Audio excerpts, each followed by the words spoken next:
Sathoma Sadgamaya Tamasoma Jyotirgamaya Mrityorma Amritangamaya. Om Shanti Shanti Shanti. Om. Lead us from the unreal to the real. Lead us from darkness to light. Lead us from death to immortality. Om. Peace, peace, peace. The subject of my talk today is Life and Teachings of Lord Krishna. Lord Krishna's birthday is coming next Tuesday, not this Tuesday, but next Tuesday, August 11th. It is called Janmashtami because he was born on the 8th day of the new moon. So in Indian language, it is called Janmashtami. It is a very big celebration throughout India and outside India also nowadays. But unfortunately, because of the situation, I think it will be very subdued. And also, we shall not be able to celebrate publicly in a sense. That means we celebrate it in a big way in the Krishna pond and also in the auditorium. But because of the situation, we think it will not be appropriate to observe in that way. But we shall have our little bit special offerings and such other worship which we do during these special days. As such, our temple is always open. I do not know whether you know it, for personal meditation and also visit to the garden, maintaining the what is called the protocols. That means putting a mask and also keeping the safe distance. So we have continued that throughout this pandemic season, and I hope we shall be able to continue that till the things become normal. So since the birthday of Lord Krishna is near us, so it is good to remember him and also remember his teaching. Though we know him and also know many of his teachings, but it is a sort of refreshing occasion, is very auspicious to remember him. So in that way, I would like to talk to you about Lord Krishna and some of his teachings. His teachings are vast. We only what is called remember a few of his teachings which are useful to us in that way, that is very practical for us. But Lord Krishna's life is so important that as time is passing, we see that a person like Lord Krishna was really a sort of world mover. During his time, world or spiritual world was very small, probably limited to India, we can say as such. But now the world is real world. That means it is covering the whole earth, and probably it is going outside earth also very soon. So in that way, relevancy of his teachings is so important, and it is very useful in a sense. Even today, what he has said about 5,000 years ago is really absolutely relevant. The reason is that the people and persons have not changed much. That means people who used to what is called walk on earth 5,000 years ago were not different from us from the point of view of our mental makeup. But that means mind. Physically, probably they are probably very stronger. They used to eat well and good food and nutritious food. They did not have much what is called diversions. So in that way, they lived very peacefully. But definitely the mind of human beings have remained unchanged, and probably to remain unchanged for a long time, because we are at the end of the evolution, as it is called. Evolution started with amoeba and then came to human beings. That means it took millions of years, and it has developed in that way. In what way you see? That means from our Vedantic point of view, from matter, what is called life came into existence, and then life evolved into human beings. coming from through different stages. And also according to science, the evolution has come in that way. And science, of course, depends upon proofs, physical proofs. That means by digging earth or finding under the ocean. In that way, the proofs are there. In that way also they find that it has happened in that way. But after human beings, what is next? Whether there be special creatures with special organs like that. That means we have lost our tail and horns and all those things during our evolution. Whether there will be further, what is the development of some organs in us. Actually, Swami Vivekananda has given some thoughts on that. He said, no, it will not be like that. It will be the development of the mind. Mind means, that means what we are thinking. And when we trace the mind of all beings, we see our mind is the best of the minds because our brain is very large and we have the best capacity to think and think various thoughts. And our predecessors discovered that with the help of the mind, we can really reach a state which actually will give us a experience, which is self-realization, after which actually there is no progress from the point of view of birth that they discovered, which is very important. And almost in all religion, this similar type of thoughts are there, but said in different ways. So the point is that from human being, actually, we shall go to a state of self-realization, and we have to work for that. Everybody is, though according to our scriptures, we see that everybody has the capacity to reach that highest state. But there are, all of them do not know. Everybody does not know. And the few who knows actually the struggle, some actually can reach that state, some fail. And in that way, things are going on.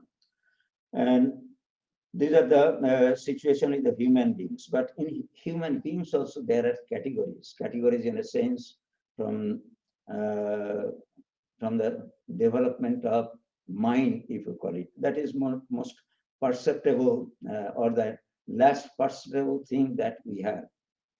So human mind has the different developments. We ordinary human beings have one type of mind, but there are, in our history, we have found that there are many persons whose minds were really much evolved. And the most evolved are the whom we call what is called avatars, incarnations of God. And they have the highest, they have the access, if you call it, of the highest knowledge or access to the self-realization because of their development. And they come time to time, and it is not exactly a freak situation, but situation when it is necessary. So we find that that type of human beings are born, and they show us the path in what way actually we can reach our full development from the point of view of mind, which is self-realization, or reaching God, some people will say, or what is called oneness with God, some people will say. In that way, that is the highest development. And these are called avatars, or incarnations.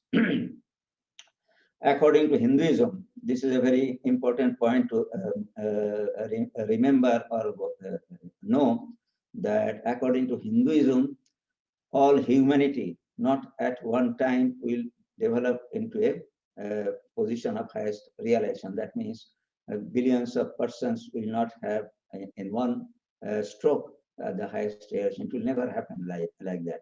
There will always possibilities. It is happening that way.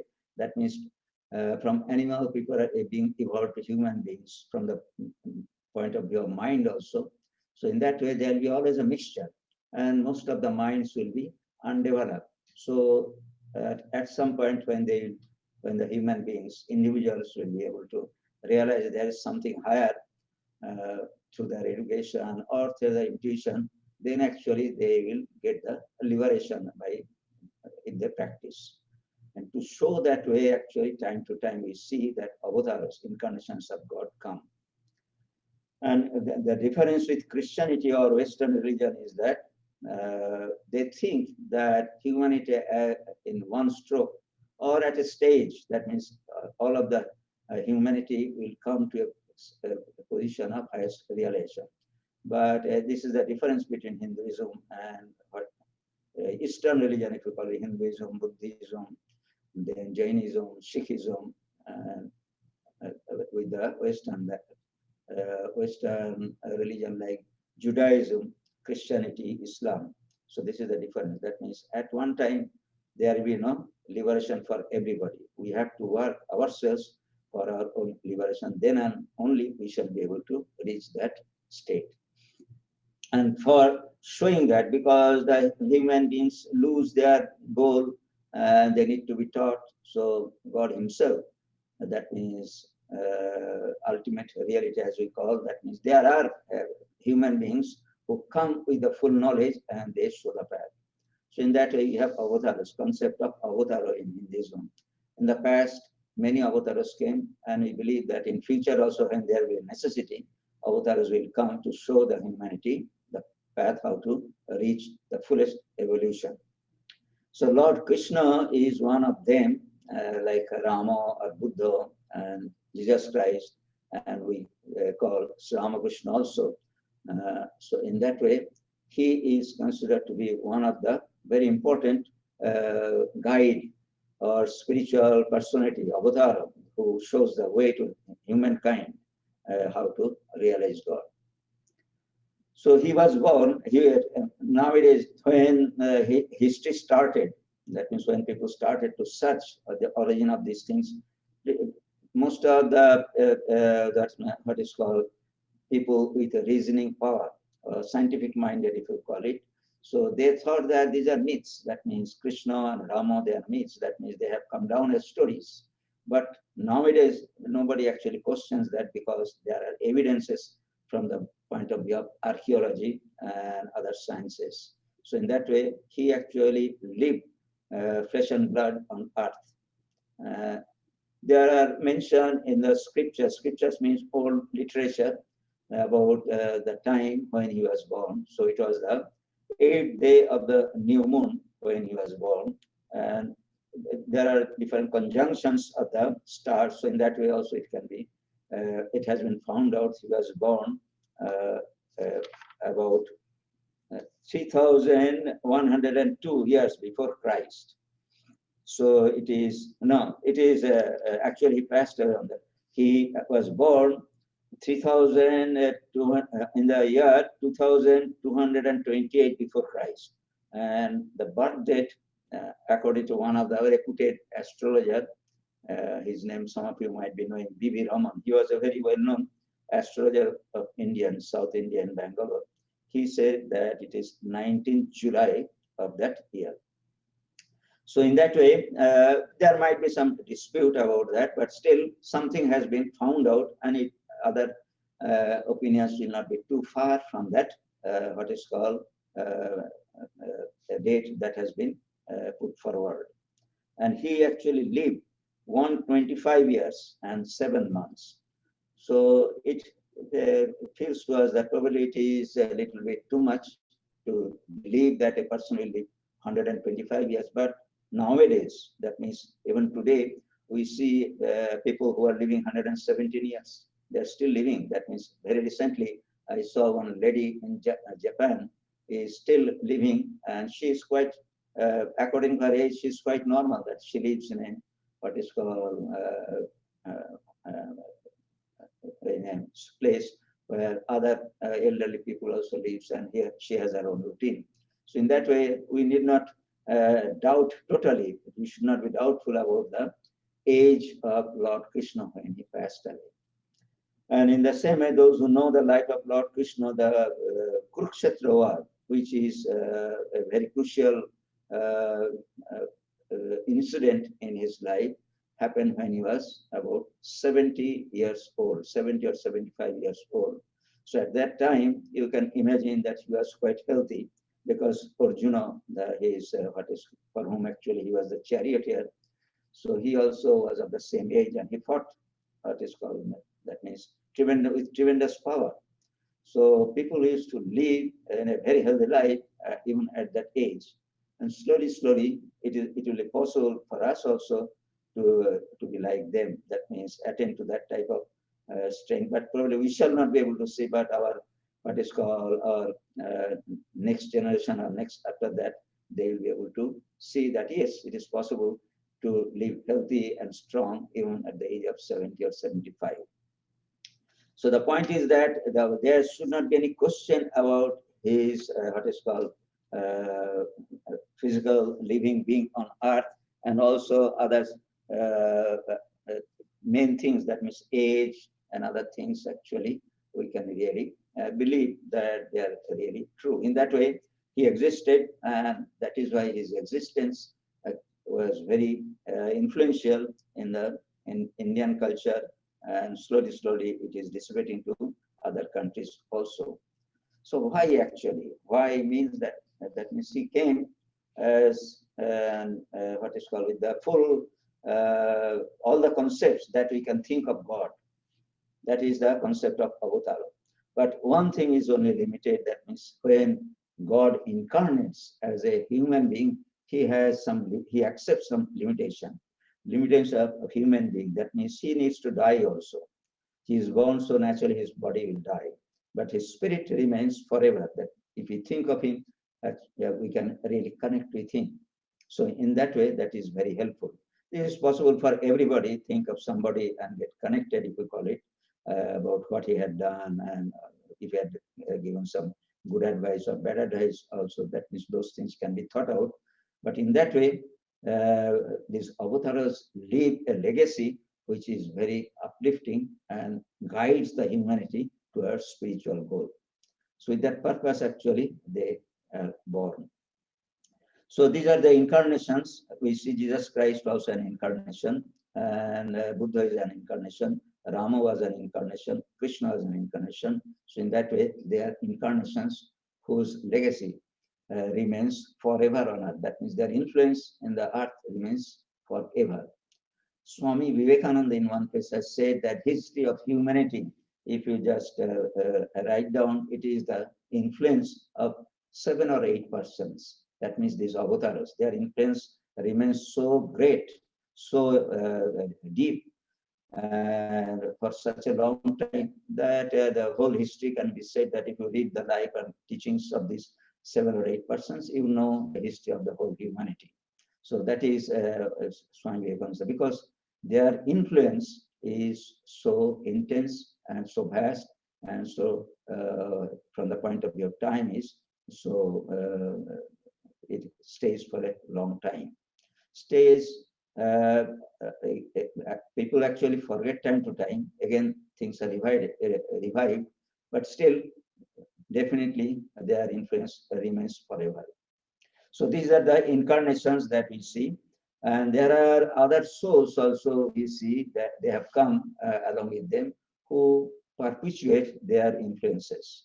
And they are called Ishwarkotis. Ishwarkotis is a type of, you can say, not exactly what is called prophets as such, but definitely they were apostles. That is a good word that is there in English language. They are apostles. That means they accompany these incarnations to further the teacher's teachings. That means avatars teachings, incarnations teachings.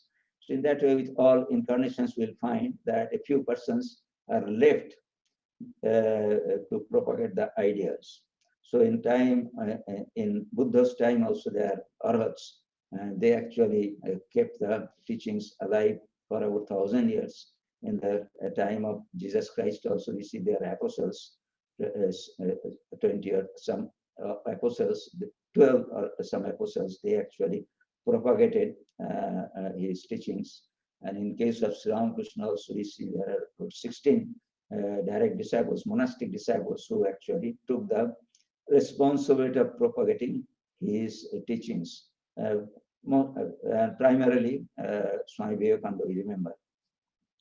So these are the Ishwarkotis. That means they come with these incarnations, and they themselves are realized person. That means as soon as they are born, their mind already is ready for spiritual knowledge. They do a little bit spiritual practice and have the self-realization. Then they become really competent to teach the spiritual goal of humanity. So in that way, they come down. And those who are influenced by them, that means there are categories of people who are seeking. That means they read, they know, and through the lives experiences, they try to get out of the sufferings of the life. So when they find this type of teachings, they also, by following the path, that means by practicing the methods that have been left out by the avatars, they also in that turn become realized persons. That means they also become what is called release. So they overcome repeated birth and death. That is the concept in humanity. Probably this similar type of concept is there also in Western religion. That means probably they will live forever with God. That type of concept is always there. And in Hinduism also it is there. Then of course there are what is called some people even after struggling may not be successful, and they will have to be born according to Hinduism again, and they are just simple seekers. And the rest of the humanities actually are in darkness, if you call it. That is not a good word, but they do not know about God. Lord Krishna himself has said that, well, out of 1,000, probably one person will seek me. Other persons, they are not really mentally developed enough, or they are not doing enough, though they might have heard, or they might not have heard at all, that there is something as spirituality or realization of God, getting out of the sorrows of life. So all those things, probably they did not know even. So that type of person will always be there. And out of 1,000 of such person, one person is what is called seek me. And out of those, this type of 1,000 persons, actually one will reach me. So that is the what is called, in those days statistics was not there, but it is, we can say Lord Krishna was probably the father of statistics in that way. He gave us an idea how many persons will be able to reach God, and rest of them will have to struggle. But one thing is definitely everybody, it is a matter of time. But from the point of view of what is called opportunity, everybody, every being, that means smallest of the small being, even amoebas will have the opportunity to evolve into a human being and then have the self-realization. So that opportunity God has kept for us. The reason is that from the point of view of Vedanta, that God himself has created these things. So naturally he enjoys the play of what he has created. Then when he's tired of what is called enjoying, if you call it, or when he wishes that everything should be stopped now, so they all come back to him. Coming back to him means they have to have their self-realization to become one with God. So that is the concept, but it is what is called stretched for millions of years or probably billions of years, whatever it may be. So we are seekers. So we have found out that there is something for the end of sorrow, and Lord Buddha has said. So we are really struggling. So in that way, these great teachers are pathfinders. That means we follow them, and in that way we reach our goal. And this concept has been very aptly said by Lord Krishna in his great discourse of Bhagavad-Gita that we know. Yada yada hi dharmasya glanir bhavati bharata. Dharma means, that means righteous living. Righteous living means we do not know what type of life or what type of practices or what type of enjoyments or what type of what is called relationship actually will be helpful for the highest realization. So that is called dharma. That means there are certain rules and regulations, if you call it. In civilized society, there is always some rules and regulations. You cannot really live in a society without following certain laws and rules and all those things. It will not be possible because everybody will have to live and survive. So naturally, we follow certain rules and regulations. So in that way, in the personal life also, there are certain rules and regulations which can really extinguish sorrows. So those disciplines, when you see, when it is followed, one can reach God. So he's saying that when glani, that means people forget in the name of discipline, they do some activities which are really unreligious. That happens. That means, in the name of religion, we kill others. we torture others, and there we do it in the name of religion itself. It is not that we say that, well, I need to, I have come to enjoy something or occupy your country or something like that. It is not like that. Just for the sake of religion also, people actually do, which is adharma. That means absolutely unreligious. So at that time, actually, you see that God incarnates as a human being and shows the path, and in that way, people follow him. So Lord Krishna himself has said, Yada yada hi dharmasya glanir bhavati bharata abhuthanam adharmasya tadatmanam srijama. Identifying himself with God. That means those who have reached God, we can consider, if they want to think that they are God himself, actually that is acceptable because they had that capacity. Just like a human being. If I am a human being, so naturally I may not be the perfect human being, but I can definitely claim that I am a human being. So in that way also, what is called, those who have realized God or highest realization, they can identify himself with that ultimate reality. In that spirit, actually, they teach. So he has said, Abhuthanam adharmasya tadatmanam srijamam. When this unrighteousness crops up in the name of religion, just at that time I take birth. That means that is a time for me to show what is really right. Right of rights, if you call it. That means in the name of righteousness, we do unrighteous things, forgetting what is really righteousness. So he actually points out what is in the name of righteousness, you are performing unrighteous things, and this is not good. And you follow this path, and that will be actual righteousness. That is the purpose of avatar. Then he is saying, Paritranaya sadhunam vinashaya duskritam dharma samsthapanartha sambhavami yuga. This is a very oft-quoted and verses from the Bhagavad-Gita. Bhagavad-Gita verses are mostly of quoting type. That means you can really find truth in all of the sayings of Lord Krishna. But this is a paramount, what is called, important verse, if you call it, because here Lord Avatar incarnation has given us the hope of the hope. That means when we grope in darkness, that we do not know, do not find our path, Lord Krishna is saying that, yes, I come down and show the path. So at that time, he is saying that Paritrana sadhana, those who are real seekers, they lose their path, they do not know in what way to go to have the self-realization. So to show them, to what is called save them or show them the way, and also vinashacha duskritam, that means those who are culprit, that means those who are doing, practicing religion or other things, unhuman things, animalist thing, just to destroy them. And also dharma samsthapana, then I establish. It is not that just showing the way to a few persons I go, it is not like that. He actually established it. That means these teachings will remain for a long time. Swami Vivekananda has said that the teachings of an avatar probably last for about 1,000 years. Then actually again, in the name of teaching, what is called religious teaching, unreligious things start happening to occur. So that he has said. So we can say that about in a cycle of 1,000 years, avatars come. So dharma sthapanartha sambhavami yuga yuga. Sambhavami means I take birth myself. So God himself comes as a human being. Or you can say spiritual entity, great spiritual entity. Those who do not believe in what is called God's human aspect. That means God is a human being. If some people do not believe, but definitely a person of the stature of all the goodness or divine qualities is bound to show us the way. So this is the how to recognize them also. That is also important part. Who is incarnation and who is what is called an apostle or the next generation, Ishwar Kotis as it is called in our language, how to recognize them.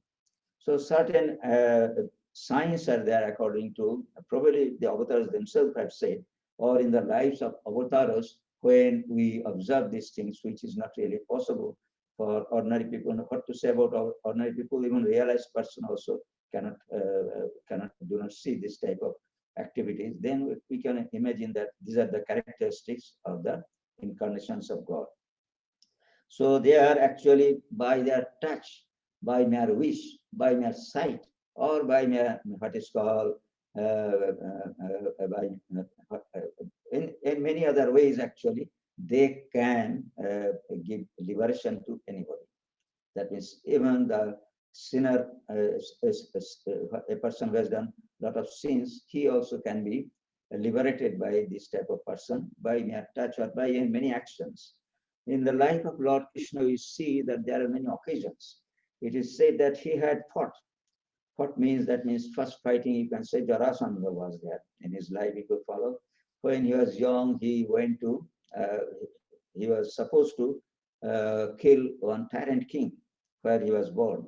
But the tyrant king came to know that he will be born in such and such place out of such and such parents. So he started killing all the children that were born out of the parents.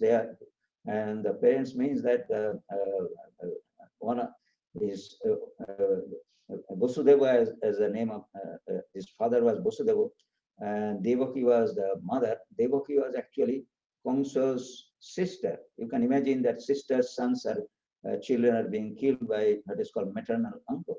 So, so the situation was so grave at that time. A king is doing like that. So adharma has gone to that extent. But somehow or other, when he was born, he escaped. His father took him to the place where he was safe. And when he grew up, he came back to what is called in Mathura, where the tyrant king was there. And ultimately, because he had, he's an avatar, so he's supposed to kill, destroy this type of persons. That means who are really creating havoc or creating destructive things. So ultimately, Kamsa was killed by him. So the point is that physically also they do, and when they do, what will happen to that person? Sometimes we question Kamsa was killed by Lord Krishna.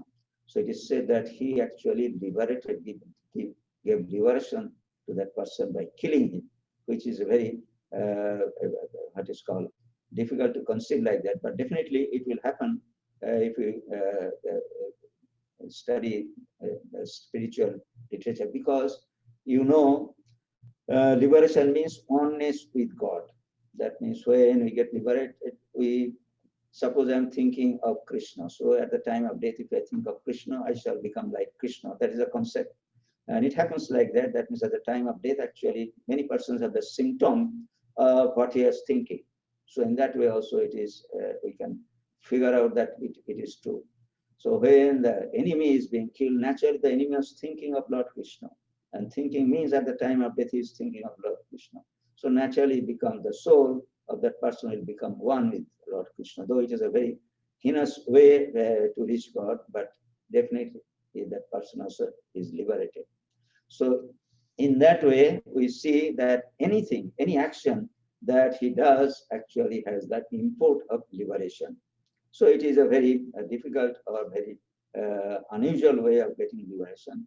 But other ways also are there, by mere wish or by mere touch or by sight. Actually, he has the power to give liberation. That we see that has happened to such persons, 7 or 8 persons who are considered to be incarnations of God. And they usually take birth, as we see, in a family where actually very honest or humble persons actually in a family. The parents are very humble or devoted in such a family, and may not be well to do also in such a family. They usually born. Of course, Rama was born as a prince. That is a very exception. But Lord Krishna was also born almost in a princely family, but in a very poor condition, and grew up in a very poor condition also. That means his foster parents were very poor. So in that way, they take part in such and such family. And there are what is called spiritual knowledge are inherent in them. That as soon as they become adult, if you call it, the body is fully developed, actually, they discover. Discover means it automatically comes to them that they have the spiritual knowledge already with them. That situation always comes. In case of Lord Krishna, we see that even when he was a child, he did not know. That means he was just like baby. That means his mind was not fully developed. But others actually saw in him spiritual quality. Mother saw inside his mouth, the whole universe is rotating or something like that, as we see in the picture. That means she has the highest creation by looking into the mouth, feeding. When she was feeding into the mouth, she had the highest creation because he contained the spiritual knowledge. He was born with the highest spiritual knowledge already, though even he himself was not conscious at that time because of the what is called the body was not fully developed at that time. So as he developed himself slowly, he became aware of his own potential, and then naturally he had come for a mission. He starts working with that. In life of Lord Krishna, also we see many times he has, especially in the time of Kurukshetra war, actually he was fully aware of his potential, and in that way actually we see he saved the world and not only left a great legacy which we are still following. So these are the what is called the simple characteristics by which an incarnation can be identified.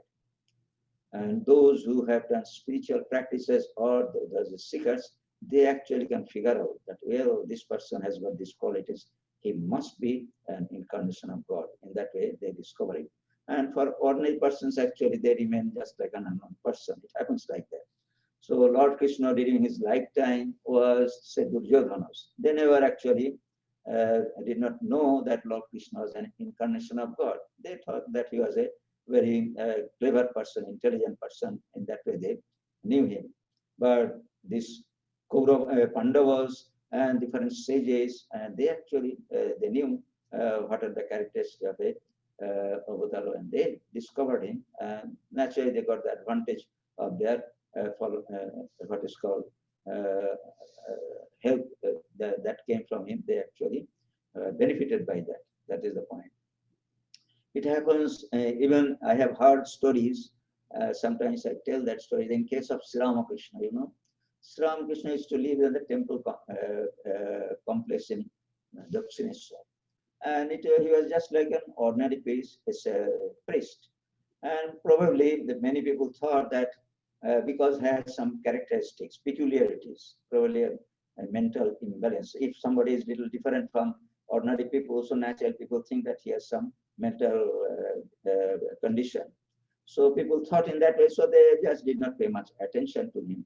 And he lived because the what is called the temple owners, they were patronus, and that means they love somehow or other. Actually, he developed that relationship because of the patronization. Probably he actually lived there and used to do teach or preach or whatever it may be that he used to do. So even seeing them daily, even people do not recognize him as an incarnation. I have heard one story. That means it is what is called true story. That means in Dakshineswar, if you have seen at the temple along the road, there are shops. That means puja articles and all those things are sold, and people can buy them and go into the temple, Kali temple, and offer them. So in that way, one person had a shop, and they used to see Sri Ramakrishna every day, and they did not really recognize him. They thought that is a what is called mad Brahmin or eccentric Brahmin living there. So in that way, they always thought. But during his lifetime, that when Sri Ramakrishna passed away, that person was very young. So during his lifetime, when he saw the influence of Sri Ramakrishna, Swami Vivekananda, and how actually things grew up, they thought that, well, in front of us, we saw this person, but we could not recognize him, that he is such a powerful person, and things will happen like that. So there are persons who actually cannot recognize even an incarnation of God. So this is only a few person are what is called not clever enough, but competent enough. If somebody has done spiritual practice, have studied scriptures and all those things, probably that type of person will be able to recognize that an avatar. And that has happened for everybody, all avatars that we see. Now, Lord Krishna, as we see, there's just a little bit of life story, and then we shall take up a few of his teachings. He was born in Mathura and then grew up in Vrindavan in a foster family, and then came back to Mathura, and then actually he killed Kamsa and established his father Ugrasen as the ruler of that place. Then he thought that, well, there was a relative of Jarasandha, uncle, who was in the Magadha, and he actually used to come. His name was Jarasandha. Kamsa was the king of Mathura, and Jarasandha was his maternal uncle. He used to come, and he used to take revenge. He used to attack time to time Mathura. So Krishna advised the king that, well, let us migrate and get rid of this place. So ultimately, Jarasandha, of course, was killed, but they migrated to the western part, in the extreme western coast of India, which is known as Dwarka. So there they settled down, and there is no problem, and they lived very happily for a long time. And from there, actually, we see that Lord Krishna is to come to Delhi area, Indraprastha, as it is called, and because there was some relationship between his family and his Kauravas. That means his father Vasudeva was sister of Kunti, who was the wife of Pandu. That means in that way, mother of Pandavas. So in that way, their relationship was there. And first he met them when there was the ceremony of Draupadi's marriage. There actually he appeared first. And in that way, the fraternity grew up, and in all thick and thin, we see that Lord Krishna is to come to the Pandavas and meet them and help them always. And ultimately, we see there is a war between these cousins, that means Pandavas and Kauravas, this Kurukshetra war. And he was very impartial in a sense, because they are both relatives. So he said that, well, I cannot take to arms, I cannot kill my relatives. So, but I can help in other ways, and it will be like this. I have to take part, so we have to be a part of one of the parties.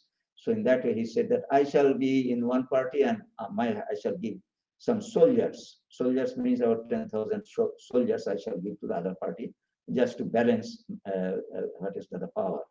So in that way, he became the charioteer of Krishna, the leader or the general of the Pandava army. And we see that through the thick and thin of the war, that means he did not take to arms, but definitely he had given some advices to Arjuna, by which actually the war was won. It is from the point of view, in the hindsight, we see that Kurukshetra was important part of the Sthapakaya Dharmasya. That means what is called for the establishment, Jada hi Dharmasya Glani Bhavati. That means just to get rid of this, what is called adharma, he had to fight this war. So he, what is called, vanquished them, and in that way he established a religion in a what is called massive way. That means in such a way he established it that it lasted for about 1,000 years or more. So that was what is called as a part of his mission, you can say. It is not that it was something which came from nowhere, but no, it was a part of his mission to destroy what is called these evil forces. And in that way he established, and the discourse that he has left, that we see, gave to his student Arjuna. And that is a gem of spirituality. In world literature, you can say. That means how actually one can reach God. He vanquished the adharma, but definitely he had to show how to reach the, what is called the pinnacle of religion. That means how to reach self-realization. So that discourse is really very important. And we there are many people who actually read it every day, or they have memorized it every day, or try to meditate on the teachings every day. And definitely many people follow the teachings in their lives also. So those teachings is, as we know, is called Bhagavad-Gita. Bhagavad-Gita means a discourse given by the Lord God himself. So that is called Bhagavad-Gita. And it is a short discourse of 700 verses. Probably if you recite, it will take about 3 hours, just a Sanskrit portion. And if you are adept, probably it will be faster. But just in 700 verses, actually, he gave the gist of spiritual life, and not only spiritual life, even social life also, you can say, how to live a spiritual, religious, lead a religious life or just life, and then become fit for the highest creation, and in what way actually you can follow the spiritual disciplines, and in that way you can come to me, as he has said. That means you can have the highest realization. So some of the teachings are really of quoting. First thing is that human beings, he taught Arjuna that when you kill somebody, actually you kill the body. You cannot really kill the consciousness that is inside. That will be released. That means even the body is killed, it will survive. So that was the first teaching. It was the important teaching that he gave, and that he has left for us also to remember that with the body, actually, we do not die.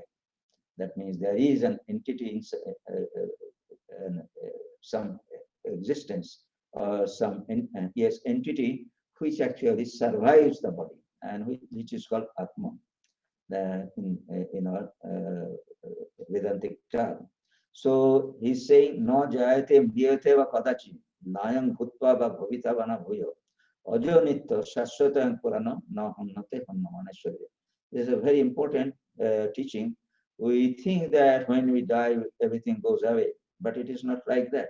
That means body goes away, but Atman, that means the spirit, actually remains. That means it will be born again if you have some desire unfulfilled. But if you do not have any desire for fulfillment, naturally it will get liberation. So that entity is very important to grasp. That is the point he is saying. So he has explained in different ways what is it and how it is, and how it can be reached. So later on also we see out of these concepts were there in the Vedas and Upanishads, but he re-established or emphasized it, and put the great importance. That means highlighted this point, if you call it, and that we need to know and remember. Now, once we remember that or know that, then we have to reach to that. That means realize that. For that, he has given these 4 yogas, as we know. That means different practices according to different temperaments. These yogas are like this. That means probably all of the yogas we practice a little bit, a little, everyone, every person, those who are spirituals do that. It is evident, or it is like this. That means we cannot really give up completely one yoga and just concentrate on other yogas, or concentrate on one yoga and give up the other 3 yogas. It cannot happen in that way. We have to take all the 4 yogas together, but definitely according to our what is called liking or taste or our nature. Our natures are different. Some person is very active, some person is very devotional, some person is very intellectual. So in that way, we can figure out what is our nature, and in that way we choose one of these what is called practices that he has mentioned. Then actually things become faster. That means we don't have to waste time in the practicing of the 4 yogas, because karma yoga we have to do devotional things also, emotional part also is there, and also what is the practice of concentration is there, then intellectual understanding is also there. So all those things we are always doing, but if we focus our practice to one aspect which is to our liking, we feel that this is the path for me.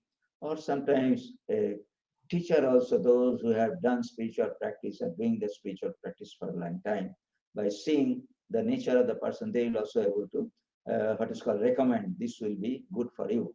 So in that way also, if we practice that, then things become faster. That means we can reach the goal, because life is very limited.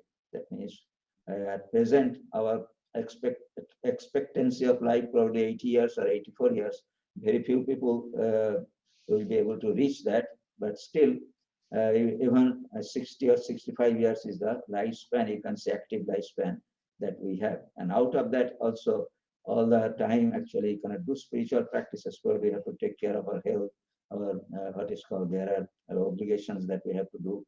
So in that way, time is very limited for spiritual practices. So if we can find out what is the best path, suitable path for us, then it will be very easy for us to follow, because we have natural liking for that. So that liking actually make us just like attachment. That means just like attachment, that means attachment to something, naturally you will go frequently or think frequently of that. So in the same way, actually, if a path which is to your liking is found out, and you follow that path, that means in what way that can be increased, and in what way actually that will be helpful to you, and you keep your practices in that path, then it will be very easy to reach the goal. So these are the teachings that he has sent. And also he has said that God is living. That means divinity is living in everybody. That means from Vedantic point of view, ultimately the Brahman is there and we are Atman, a part of that. Very simple way of saying, but very difficult to realize. That is the difficulty. Intellectually we can figure out, by faith we can really believe, but ultimately how to perceive that, that is the point. So he has said, Ishvara Sarvbhutanam, Hridesha Arjuna Tishtati, Brahmayan Sarvabhutani, Jantra Rurani Mayaya. That means he has given an example. That means body is just like a car, and he is sitting. That spiritual entity is sitting like a particular driver, and he is moving this body here and there and working through it. In that way, actually, it is an analogy or concept that is very helpful, because things which we cannot perceive, those who have perceived that, they can only explain that through analogies. Until and unless we ourselves realize the thing that is that we are seeking, we shall not be able to know it totally. That is the important aspect of spirituality. So we have to take the help of analogy. You will see Vedanta is completely based on analogies. That means this is like this example is like this, and in that way actually try to perceive.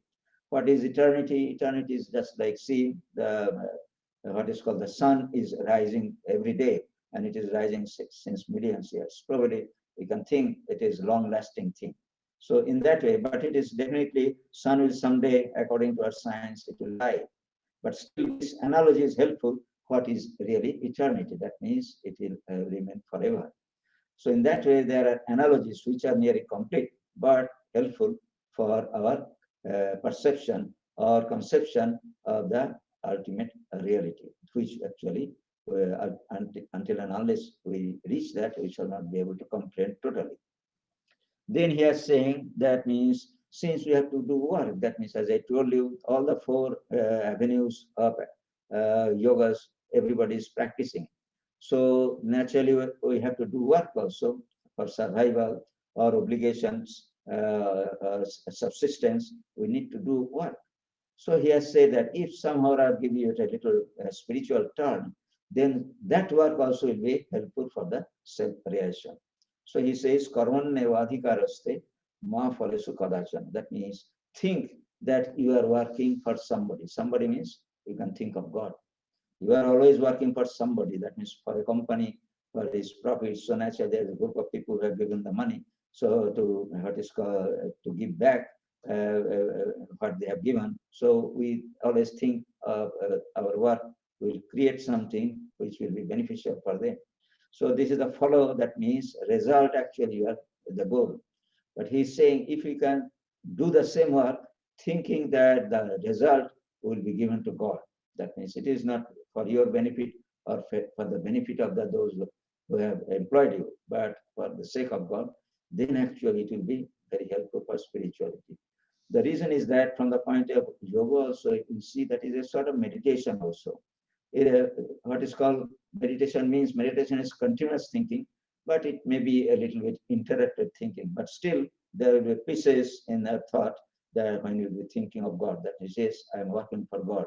So naturally, God will come actually, probably 50% of the time you will be thinking of God or remembering God, which will be, though it will be much less, but still it will be helpful in the spiritual life.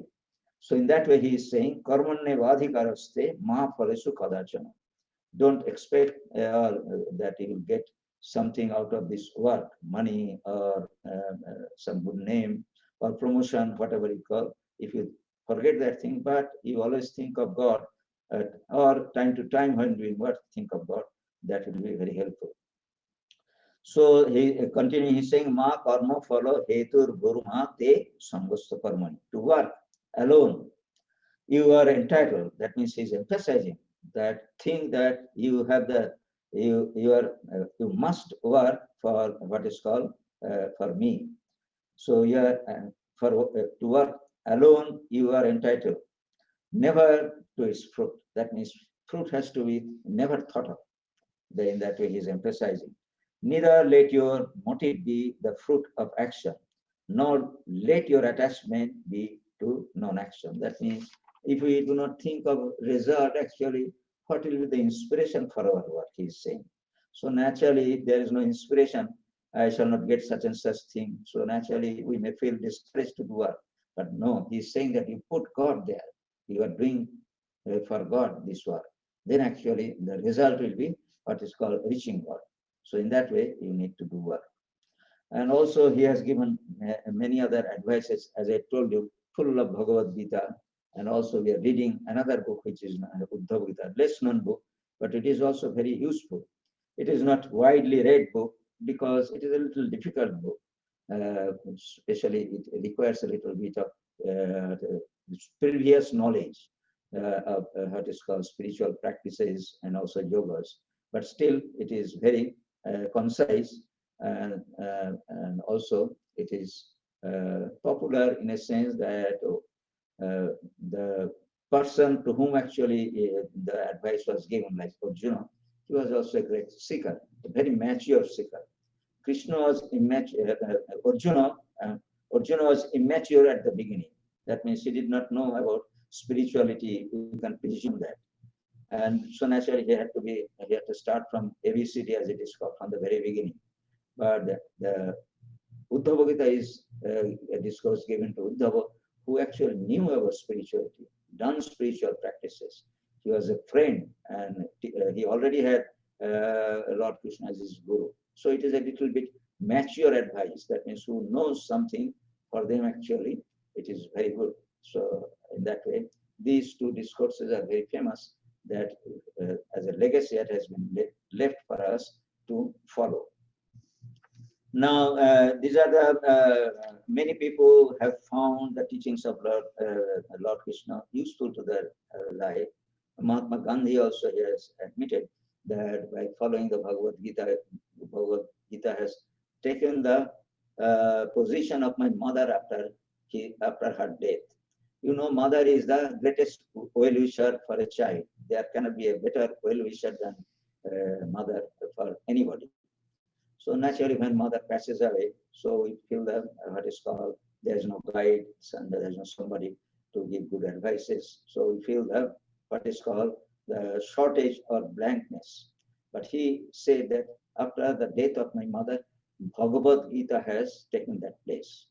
So Bhagavad-Gita is not a person or physically existing human being, but when there's a necessity, he said that he searches for guidance from the Bhagavad-Gita, and that he has translated in his life. That we see the history is telling that yes, Bhagavad-Gita actually can lead a person to the highest goal, and even not only highest goal in spiritual life, but definitely in mundane life also, it actually helps us. So in that way, greatest advice that he has left is still alive with us, and we can follow that.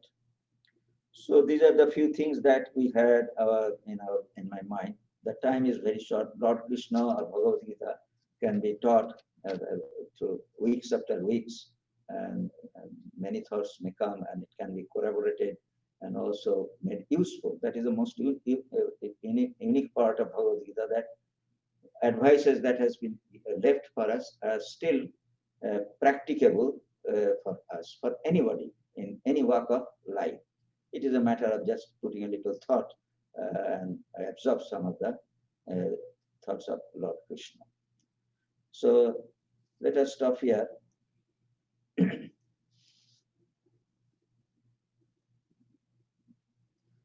Let me conclude with our usual benediction. Then I shall have some announcements. Okay, now let me share the announcements. That means on as usual on August 5th, our Bhagavad-Gita class will continue. Then Friday, Kurukshetra discussion class also will continue. That will be conducted by Ishwadhanananda, and we shall study the Gospel of Sri Ramakrishna on Saturdays at 7:30. And next Sunday, there will lecture from what to so what, and that talk will be given by Swami Ishwadhanananda. So these are available. They will be available via Zoom, and also Sunday talk will be available on YouTube, so you can watch that. And after that, we are planning that for 4 weeks we won't have the Sunday lectures, but we are trying to continue because something needs to be done during this pandemic season. We are also available. So I shall continue the Gospel of Sri Ramakrishna on Friday, and Ishwadhananda will continue his discussion group.